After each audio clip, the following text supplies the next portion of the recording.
అలాగే కరివేపాకు, green chillies అనమాట. ఈ విధంగా పచ్చిమిరపకాయలు కూడా చక్కగా చీలికల్లాగా మనం పప్పుకు వేస్తే బాగుంటుంది. అలాగే గార్లిక్ క్లోవ్స్. ఇప్పుడు అసలైంది మామిడికాయ అనమాట. చూసారు కదా, నేను ఒక పుల్లటి మామిడికాయని తీసుకున్నాను. ఈ విధంగా స్క్రాపర్తో తీస్తాం కదా, అదే దాంతోనే నేను ఈ విధంగా చేస్తాను అనమాట. చూసారు కదా, చక్కగా పల్చడిగా మనకి స్లైసెస్ వచ్చాయి. మనం ఇలా చేసుకుంటే చాలా మనకి పప్పు చాలా బాగా ఉడుకుతుందనమాట. మామిడికాయ ముక్కలు కూడా మనకి ఎక్కడ కనిపించవు.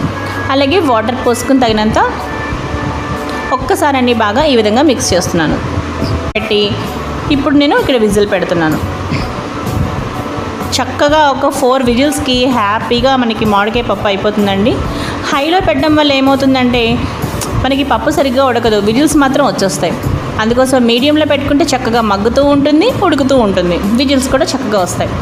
నెక్స్ట్ మనం పోపు పెట్టాలి కదా, సో అంతా కూడా నా స్టైల్లో మీకు చూపిస్తున్నానండి.